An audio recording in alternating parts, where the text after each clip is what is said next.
What's going on, everybody? Welcome to Comics Crypto, your source for everything collectible. What is up, Spencer? Yo, Hey, buddy. Sean. Good morning, bud. Good Happy, morning, man. happy Monday. Happy Comic-Con Yeah, week. likewise, man. Yeah, it's going to be a really fun week. We're going to dive into all the details of Comic-Con. And, of course, the Silver Surfer #1 drop. Much anticipated. We've been excited for this one for quite some time. And we're going to go over our bounty for that comic. Yeah, it's going to be really exciting. So stay tuned for that. In the meantime, we want to go over some details.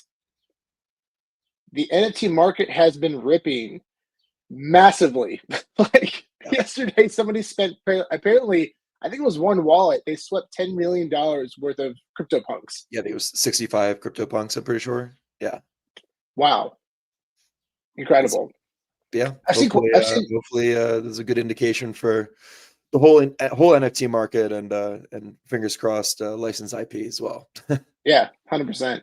Yeah, it's really wild. I mean, even I've seen quite a few wallets apparently cash out billions of dollars worth of Bitcoin. Have you seen that? Like, there's like 4 or 5 different wallets I've seen, like $1 billion plus. It's insane. Yeah. I don't know. There's a lot of money moving right now. So Yeah, yeah, the market, as you can see, just with all-time highs with Bitcoin, and the market's heating up. So starting to see some of the bigger altcoins starting to rip. Ethereum's obviously been on a tear. So yeah, it's been a good market. yeah, definitely. Tomorrow, we're going to have a breakdown video for the new drop this week on Fanable this Thursday at 2 p.m. EST. It is the Fantastic Case. Another fire design. Oh my gosh, that looks fantastic. No pun intended. That is a really cool, it's going to be a really fun drop. We're going to go over the details of all the chasers and the big grails tomorrow. And we're also going to have Aaron. He's going to be on our episode tomorrow. We're going to break everything down and go over this drop. Really excited about this one. He particularly is very excited about it as well, and to talk about it. So we'll have more details on this tomorrow, but want to make sure everyone out there knows we're going to have a video dropping tomorrow. It's going to be really exciting. Yes, sir. Also, Comic-Con. Real quick shout out, Sean, to yeah, real Randy Chavez. Thank you. Oh, appreciate you, Randy. I assume we'll be seeing you this weekend. I hope so. I don't think he'll be there this week. No, it's sad. Yeah. Well, anyway. Appreciate you, Randy. Love you, buddy. What's up, Chris? Yo, what's up, Chris? What's Hey, Chris. The Christmas. What's up, guys? This week, San Diego Comic-Con, VeVe. There are some awesome things happening. Make sure to go to VeVe.me and go to the Discover page on the top left corner, where you can see the breakdown for Comic-Con this week. There's a lot of in-person physicals that are going to be sold at their Friday event, along with some digital drops as well. It's going to be VeVe Day. Yeah. Planet Death #1. Super cool to see this collaboration continue. There's Bad Idea. There's a 24/7 comics drop. Emily the Strange, new IP that I'm still learning much about. Seems really, really cool. And here's a breakdown as well on the actual article, including, I'm actually really excited about this one. This is cool. A Marvel Metallic Red Spider-Man. So I'm wondering if it's going to be the OG Spider-Man, the very last one. So a drop for the week. So I'm curious what that's going to look like. I anticipate it. Always excited about the Spider-Man drops. So yeah, exactly. Highly anticipated one. Something else that's really cool that's very subtly mentioned in here is that the exhibition space on Friday is co-hosted by the East Continental Gems Company. So East Continental Gems, who are they? Well, they collaborate with Marvel to sell exclusive merchandise, specifically gems that represent the Infinity Stone. Mm-hmm. So see here, this case right here, this one, I think this is the Time Stone, sells for a retail of $1,750. Oh, wow. Really cool case. I have no idea what they're going to be collaborating on, and I don't want to speculate, but I think it's a really fun collaboration to see them work with them. On top of that, ECG also did this. They worked with Marvel to create an Infinity Gauntlet worth $25 million. Wow. That was displayed at Comic-Con in 2022. That was the first Comic-Con I went to. And Spencer, I don't think you were there for that one, right? No, not 22. Yeah. So that was at the Marvel booth when VeVe and Marvel were collaborating on the booth, and they unveiled this $25 million gauntlet. No one really understood how much this thing was worth at the time. but afterwards they came out and talked about it. Absolutely insane. It was stunning. Really cool. So it's fun to see this collaboration with ECG, and I'm excited to see what they come up with. And they're offering, I think if you own one of the digital collectibles for any of the gemstones, on VeVe, and you show it at the booth, I think you get like a 20% discount on whatever physical merchandise they're selling.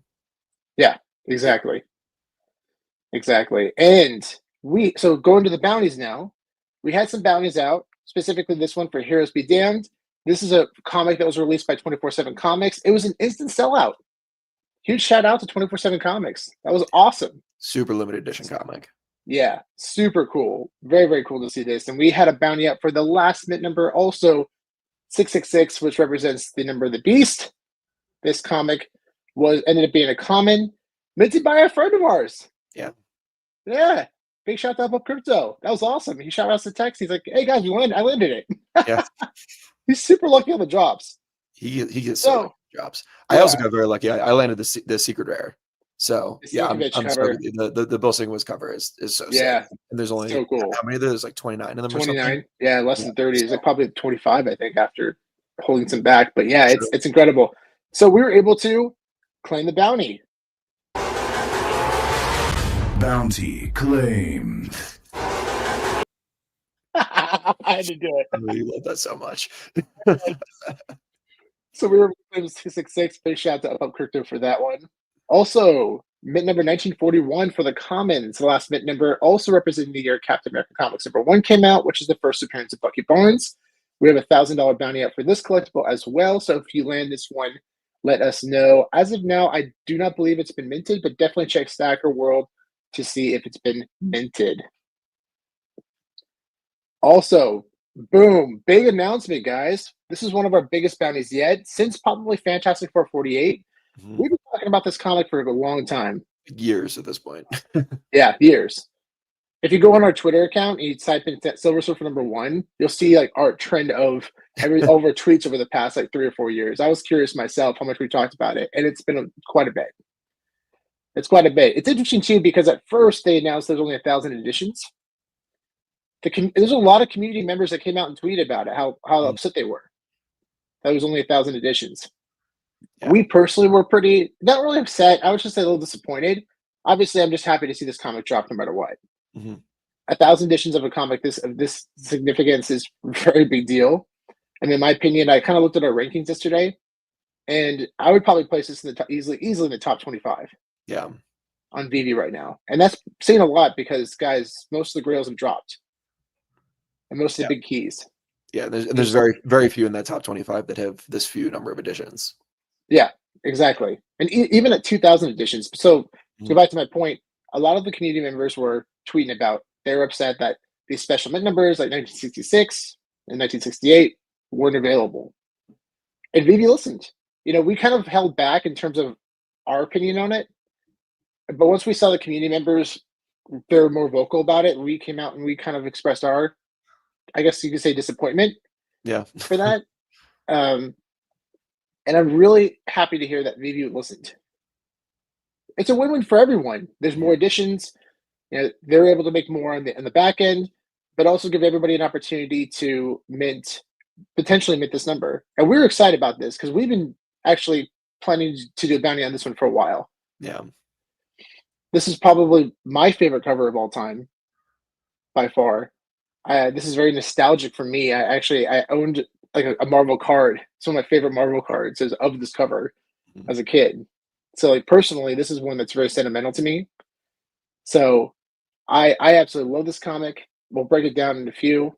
Yeah, this is Stan Lee's favorite character too. Yeah, and we'll dive into that in a little bit as well. But yeah, guys, this is really exciting. And even at 2,000 editions, and even people are upset, like, oh no, great, now there's no value to this comic anymore. It's 2,000, really 2,000 editions. Guys, that's insanely scarce for a comic this popular.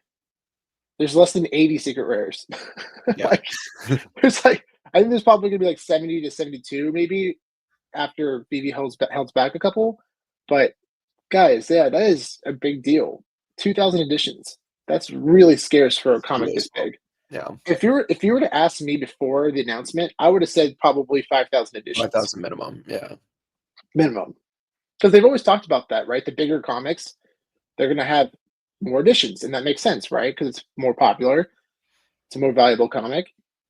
So to see them drop this at 2,000 editions is a big deal. And I know the expectations were kind of set with 1,000. So I know people who like really scarce collectibles were disappointed to hear that they doubled the editions. But even at 2,000, even yeah. at 15 gems, they should. I mean, honestly, if it was 5,000 editions at 20 gems, this still, in my opinion, I think this still would have sold out. So Or, maybe, yeah, it would probably took a little time to get there, but it would have sold out.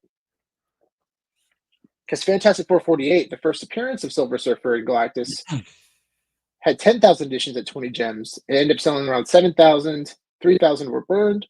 So there's 7,000 total supply. And 1966, which was the publishing year, was burned. We put a $5,000 bounty up for that one, and that one ended up not getting minted. Mm-hmm. So at least at this, I anticipate this will probably sell out the same day. At 2,000 editions, I think so, because you're going to see a lot of people probably max mint this one. Yeah.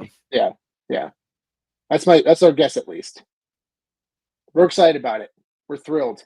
So if you end up landing this mint, let us know. We would love to purchase it from you. Super excited. Yeah. Also excited to go for the drop too. Hopefully we actually we don't have to spend $5,000 on it. Yeah, I plan to. Yeah, I'm gonna go ham on this one. Yeah, me too. Go crazy on this one. Yeah. Because also I would just love to land an SR on this one in general. Yeah, Wolverine 13. Thanks, dude. we're gonna keep that soundbite going. sounds like it's a fan fave. Oh, that's awesome. Greatest hit. We're rooting for you, man. We're rooting for you. Aaron, what's up, dude? Yeah, excited to have you on tomorrow to talk about the Fantastic Four themed comic drop this week. It's gonna be a lot of fun. I'm really excited for it. Really excited for it. Oh, sorry. C-Spill, what's going on? What's up, C-Spills? We got a lot of people in the chat today. So Chris says, imagine VeVe and Marvel agreeing to change a drop to ensure a key edition number is available. The importance of mints now set in history. And that's the thing too, right? That's exactly right. I mean, people are putting tremendous value on these mint numbers. I mean, not just us. We know people are spending a lot on these mint numbers. Not just us, guys. Not just us. So it's fun to see that. It's really exciting. It's fun. We love doing these bounties. It's a fun thing that we like to do with the community, but also gives us an opportunity to collect things that we love. Mm-hmm. So it's a lot of fun. It's a lot of fun. We're pumped for this. We're so pumped. So pumped. It's going to be great. It's going to be great. Yeah. And to break down the comic itself, Silver Surfer #1 came out in 1968. The cover artist, legendary John Buscema. And this is also not just the first solo issue of the series for Silver Surfer, but also it's the first appearance of Shia LaBeouf, who's going to appear in the Fantastic Four film. We know that the Silver Surfer will probably eventually come to the series as well. I think there's been rumors that he's going to have his own series on Disney Plus. Those are some of the rumors, but this comic is incredibly popular. Incredibly popular. And in its highest grade, there's 10 9.8s, which is sold for $130,000. Actually, it sold twice for $132,000. Once in January 2024, and then again in April, a few months ago in 2025. $132,000 for this comic. So it's definitely holding its value, which is really impressive because sometimes we've seen the comics go up and sell for a record price and then kind of dip back down. But the fact that it at least retained its value in 6 to 10 months, given the current market conditions, is very impressive. Mm-hmm. It's really impressive. Early news, guys, for the Fantastic Four film. I was very skeptical, I admit, and I want to be proven wrong. Marvel has made decent films over the past, 2-3 years. And apparently the reviews out for Fantastic Four are calling it one of the better Marvel films to date, which is unbelievably exciting. There's a great content creator we've been talking about for years. His name's Everything Always. Strongly recommend checking out his channel. He does a wonderful job breaking down speculation and news. He always warns you about spoilers. So if you don't want to, if you don't want spoilers, then kind of stay away from this episode. He's very good at being transparent about that stuff. But he broke down, apparently, one of the first reviews that came out, there was a 30-minute preview. I think it was in Spain or Portugal.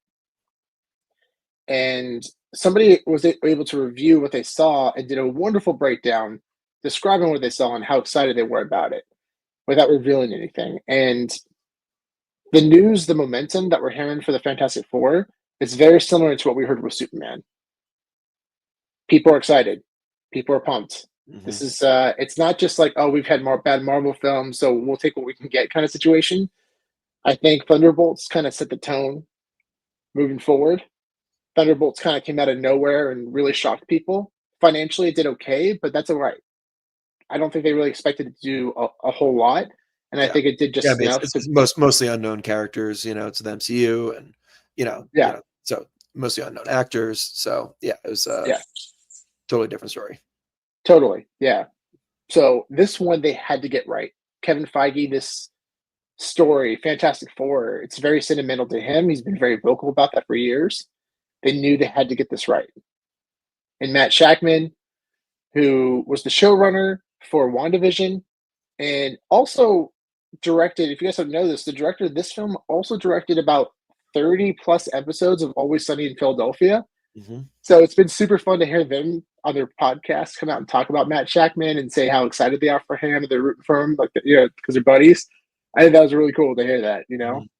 So yeah, Spencer and I are huge fans of Always Sunny in Philadelphia, and what director is better to talk about a dysfunctional family than somebody who's done episodes of Always Sunny in Philadelphia. This is a very hard, very difficult story to translate on film. And people are thrilled. They're saying Pedro Pascal is incredible. They're stoked. Everyone's really pumped about it. I was really excited to hear the casting news. Mm-hmm. Vanessa Kirby is stunning. She's been in quite a few films, including the Mission Impossible series, and she just was mesmerizing on screen. I'm so thrilled for this film, and I'm so excited to hear positive news about it. Because I was, again, very skeptic. Very skeptic. I was very concerned about what was going to happen with this movie, and great start. Great start. And I think Stan Lee would agree, considering it's been said that Stan Lee has outspokenly discussed that Silver Surfer is his favorite character. Why? Because the Silver Surfer wasn't just a hero to him, but he was the voice for Stan's view on the world. And here's a quote from Stan. He said, "We live on the most beautiful planet, clean air, water, food for all. And so why do we fight? Why do we hate each other? Are we insane?" In every college lecture from the 70s to the 80s, someone would talk about the Silver Surfer. And for him, it was more than just a character. He was Stan's conscience. It was somebody, it was a way for him to question the world. And I think that was a really interesting perspective on why this character was so sentimental to him. But also Silver Surfer #4, the famous cover with Thor and Silver Surfer clashing, that was apparently Stan Lee's favorite cover. Yep. And we know this because of our good friend of the podcast, Rob Pryor. Unbelievably talented artist, worked with Stan Lee in his last days on his last project. Mm-hmm. And he told us on our podcast episode, one of our first interviews about 3 or 4 years ago, that was his favorite cover. Yep. That's what Stan Lee told him. So really excited for this, guys. Really excited for this drop. No financial advice, but this is going to be a banger. An absolute banger. So get ready for Wednesday. If you end up landing this one, let us know. We'd love to buy it from you. And again, big shout to our sponsor, Fanable. Get involved in the drop this week, guys. It's going to be a lot of fun. Mm-hmm. It's going to be a lot of fun. And we're going to have Aaron on tomorrow to discuss the weekly curated case and also all the chasers and grails. And he's going to break down why he's really excited about it as well. Yeah. It's going to be fun. And we're very excited to see all y'all who will be at Comic-Con this week. Yeah. And make sure to let us know if you're going to be there. Mm-hmm. Yeah, we're really excited to talk to y'all and see y'all in person. It's going to be really fun to see the fam. We're pumped for it. And we're excited to go to the screening as well for the Fantastic Four. Mm-hmm. It's going to be a blast. It's going to be an absolute blast. Well, guys, thanks again for joining. It's been an absolute pleasure. Have a good time this week. Comic-Con, baby. Let's go. We'll see y'all tomorrow. Thanks, guys.